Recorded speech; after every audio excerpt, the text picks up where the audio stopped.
சூரா அல்-ஃபாத்திஹா. அளவற்ற அருளாளனும் நிகரற்ற அன்புடையோனுமாகிய அல்லாஹுவின் திருப்பெயரால் துவங்குகின்றேன். நபியே, நிச்சயமாக நாம் ஒரு தெளிவான வெற்றியாக உமக்கு வெற்றி அளித்துள்ளோம்.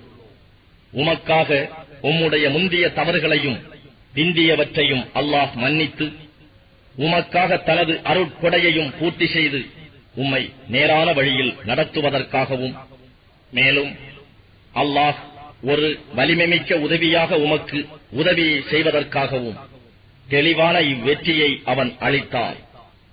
அவர்களுடைய நம்பிக்கையுடன் பின்னும் நம்பிக்கையை அதிகரித்துக் கொள்வதற்காக நம்பிக்கை உடையவர்களின் இதயங்களில் அவன்தான் அமைதியும் ஆறுதலும் அளித்தான். அன்றியும் வானங்களிலும் பூமியிலும் உள்ள படைகளெல்லாம் அல்லாஹுவுக்கே சொந்தம்.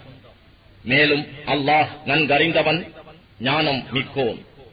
நம்பிக்கை கொண்டவரான ஆண்களையும் நம்பிக்கை கொண்டவரான பெண்களையும் சொர்க்கங்களில் பிரவேசிக்கச் செய்வதற்காக இவ்வாறு அருளினார். அவற்றின் கீழே ஆறுகள் ஓடிக்கொண்டிருக்கும். அவர்கள் அவற்றில் என்றென்றும் தங்கியிருப்பார்கள். அவர்களின் பாவங்களையும் அவர்களை விட்டு நீக்கிவிடுவார். இதுவே அல்லாஹ்விடத்தில் மகத்தான பாக்கியமாகும். அல்லாஹுவை பற்றி கெட்ட எண்ணம் என்னும் நயவஞ்சகர்களான ஆண்களையும் நயவஞ்சகர்களான பெண்களையும், இணை வைத்து வணங்கும் ஆண்களையும் இணை வைத்து வணங்கும் பெண்களையும் அல்லாஹ் வேதனை செய்வான். அவ்வேதனையின் கேடு அவர்கள் மேல் சூழ்ந்து கொண்டு இருக்கிறது. இன்னும் அல்லாஹ் அவர்கள் மீது கோபம் கொண்டான். அவர்களை சபித்தும் விட்டான். அவர்களுக்காக நரகத்தையும் சித்தம் செய்திருக்கின்றான். அதுதான் செல்லும் இடங்களில் மிகவும் கெட்டது.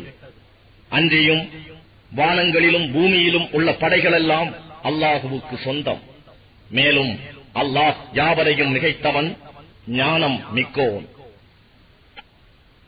நிச்சயமாக நாம் உம்மை சாட்சி சொல்பவராகவும் நன்மாராயம் கூறுபவராகவும் அச்சமூட்டி எச்சரிப்பவராகவும் அனுப்பியிருக்கிறோம்.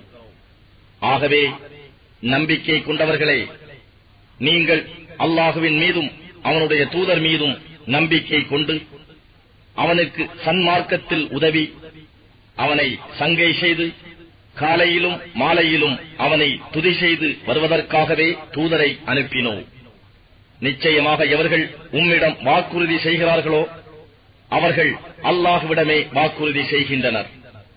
அல்லாஹுவின் கை அவர்களுடைய கைகளின் மேல் இருக்கிறது. ஆகவே எவன் அவ்வாக்குறுதியை முறித்து விடுகிறானோ நிச்சயமாக அவன் தனக்கு கேடாகவே அதை முறிக்கிறான். எவர் அல்லாஹுவிடம் செய்த அவ்வாக்குறுதியை நிறைவேற்றுகிறாரோ அவருக்கு அல்லாஹ் மகத்தான நற்கூலியை விரைவில் வழங்குவான். நபியே, போருக்கு உம்முடன் சேர்ந்து வராமல் பின்தங்கிவிட்ட நாட்டுப்புறத்து அரபிகள் எங்களுடைய சொத்துகளும் எங்கள் குடும்பங்களும் உங்களுடன் வராது எங்களை அலுவல்கள் உள்ளவர்கள் ஆக்கிவிட்டன. எனவே நீங்கள் எங்களுக்காக மன்னிப்பு கோருவீர்களாக என கூறுவர். அவர்கள் தங்கள் இதயங்களில் இல்லாததை தம் நாவுகளினால் கூறுகிறார்கள். அல்லாஹ் உங்களுக்கு ஒரு கெடுதியை நாடினாலும் அல்லது அவன் உங்களுக்கு ஒரு நன்மையை நாடினாலும் அதில் எதையும் அவனுக்கு எதிராக உங்களுக்கு தடுக்கக்கூடிய அதிகாரம் பெற்றவர் யார்? அப்படி அல்ல. அல்லாஹ் நீங்கள் செய்வதை நன்கு உணர்ந்தவனாக இருக்கிறான் என கூறும். நீங்கள் கூறுவது போல அல்ல. அல்லாஹுவின் தூதரும் நம்பிக்கை கொண்டவர்களும் தங்கள் குடும்பத்தாரிடம் ஒருபோதும் திரும்ப மாட்டார்கள் என்று நீங்கள் நிச்சயமாக எண்ணிக்கொண்டிருந்தீர்கள்.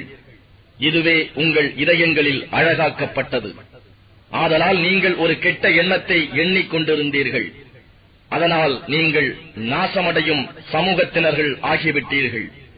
அன்றியும் எவர் அல்லாஹுவின் மீதும் அவன் தூதர் மீதும் ஈமான் கொள்ளவில்லையோ நிச்சயமாக அந்நிராகரிப்பவர்களுக்கு நாம் கொழுந்து விட்டு எரியும் நரக நெருப்பை சித்தம் செய்திருக்கிறோம். மேலும் வானங்களினுடையவும் பூமியினுடையவும் ஆட்சி அல்லாஹுவுக்கே. தான் விரும்பியவர்களை அவன் மன்னிக்கிறான். தான் விரும்பியவர்களை அவன் வேதனை செய்கிறான். அல்லாஹ் மிக்க மன்னிப்பவன், மிக்க கிருபை உடையவன். நீங்கள் போர்க்கள பொருட்களை எடுத்துக் கொள்வதற்காக நீங்கள் சென்றீர்களாயின் போருக்கு உம்முடன் சேர்ந்து வராமல் பின்தங்கிவிட்டவர்கள், நாங்களும் உங்களை பின்பற்றி வர அனுமதி கொடுங்கள் என்று கூறுவார்கள். அவர்கள் அல்லாஹ்வின் கட்டளையை மாற்றிவிட நாடுகிறார்கள். நீங்கள் எங்களை பின்பற்றி வர வேண்டாம், இவ்வாறே அல்லாஹ் முன்னரே கூறி இருக்கின்றான் என்று நபியே அவர்களிடம் நீர் சொல்லிவிடுவீராக. ஆனால் அவர்கள், அல்ல, நீங்கள் எங்கள் மீது பொறாமை கொண்டுள்ளீர்கள் என்று கூறுவார்கள். அப்படி அல்ல, அவர்கள் மிக சொற்பமாகவே அன்றி பெரும்பாலானதை அறிந்து உணராமலே இருக்கிறார்கள். பின்தங்கிவிட்ட நாட்டுப்புறத்து அரபிகளிடம் நீங்கள் விரைவில் மிக்க பலசாலிகளான ஒரு சமூகத்தாரிடம் அவர்களை எதிர்த்து போரிட அழைக்கப்படுவீர்கள். அவர்களுடன் நீங்கள் போரிட வேண்டும், அல்லது அவர்கள் முற்றிலும் பணிய வேண்டும்.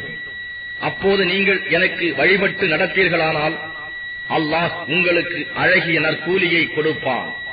ஆனால் இதற்கு முன் நீங்கள் போரிடாமல் பின்னடைந்தது போல இப்பொழுதும் நீங்கள் பின்வாங்குவீர்களாயின் அவன் உங்களை நோவினை தரும் வேதனையாக வேதனை செய்வான் என்று நபியே நீர் கூறும்.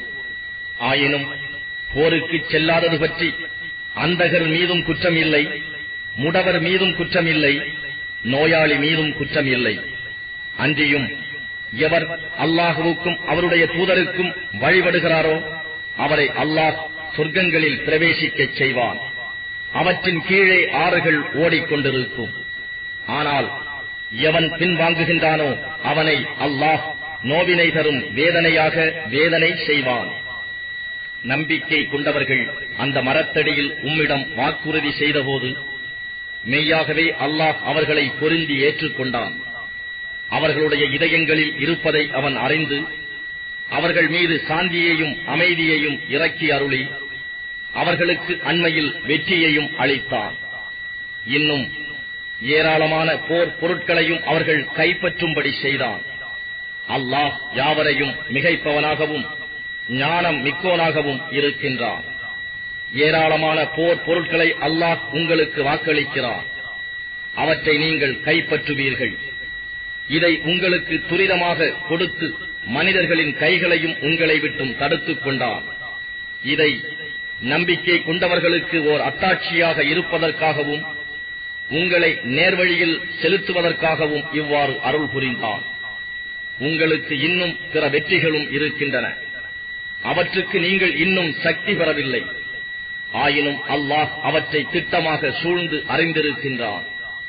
அல்லாஹ் யாவற்றின் மீதும் பேராற்றல் உள்ளவனாக இருக்கின்றான்.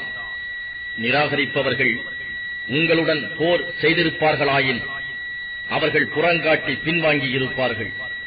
அதன் பின் அவர்கள் தங்களுக்கு பாதுகாவலரையோ உதவி செய்வோரையோ காணமாட்டார்கள்.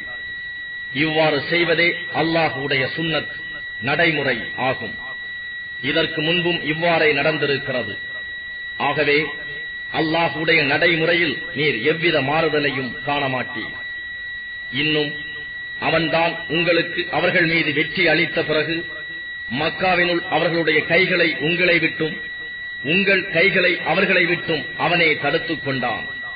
அல்லாஹ் நீங்கள் செய்தவற்றையெல்லாம் நன்கு பார்ப்பவனாக இருக்கின்றான். அவர்கள்தாம் நிராகரித்துக் கொண்டும் மஸ்ஜிதுல் ஹராமை பரிசுத்த ஆலயத்தை விட்டும் உங்களையும் குர்பானியையும் அதற்குரிய இடத்தை அடைய முடியாதபடி தடுத்தவர்கள். ஆயினும் அங்கு அவர்களுடன் மூமினான ஆண்களும் மூமினாவான பெண்களும் இல்லாதிருந்தால் நீங்கள் போரில் இறங்கி தெரியாமல் அவர்களின் காலில் மிதித்து அதன் காரணமாக உங்களுக்கு தீங்கு சம்பவிக்கும் என்பது இல்லாதிருந்தால் அல்லாஹ் உங்களை மக்காவினுள் நுழைய அனுமதித்திருப்பான். அல்லாஹ் தான் விரும்பியவர்களை தன் ரஹ்மத்தில் பிரவேசிக்கும்படி செய்வதற்காகவும் அவன் உங்களை மக்காவுள் நுழைய அனுமதிக்கவில்லை. நீங்கள் அறியாமல் மூமினாக இருந்த அவர்கள் விலகிவிட்டால் நிராகரித்தவர்களை நோவினை செய்யும் வேதனையால் நாம் நிச்சயமாக வேதனை செய்திருப்போம்.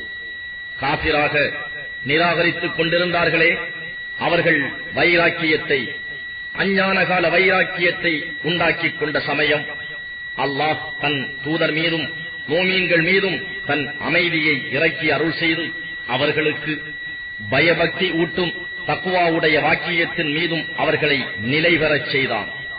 அவர்களோ அதற்கு மிகவும் தகுதி உடையவர்களாகவும் அதற்கு உரியவர்களாகவும் இருந்தார்கள். அல்லாஹ் சகல பொருள்களையும் நன்கு அறிந்தவனாக இருக்கின்றான். நிச்சயமாக அல்லாஹ் தன் தூதருக்கு அவர் கண்ட கனவை உண்மையாக்கிவிட்டான்.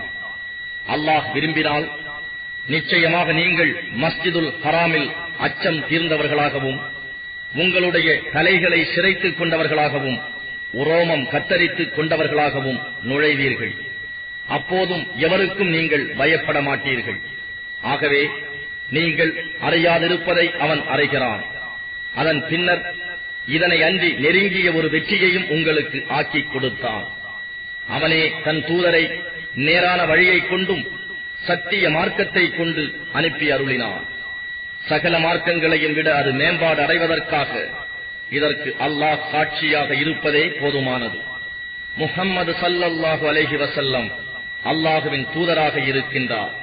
அவருடன் இருப்பவர்கள் நிராகரிப்பவர்களிடம் கண்டிப்பானவர்கள், தங்களுக்கு இடையே இரக்கமிக்கவர்கள், ருக்கு செய்பவர்களாகவும் சுஜூத் செய்பவர்களாகவும் அல்லாஹுவிடம் இருந்து அவன் அருளையும் அவனுடைய திரு பொருத்தத்தையும் விரும்பி வேண்டுபவர்களாகவும் அவர்களை நீர் காண்பீர். அவர்களுடைய அடையாளமாவது அவர்களுடைய முகங்களில் நெற்றியில் சுஜூதுடைய அடையாளம் இருக்கும். இதுவே தௌராத்தில் உள்ள அவர்களின் உதாரணமாகும். இன்ஜீலில் உள்ள அவர்கள் உதாரணமாவது ஒரு பயிரை போன்றது.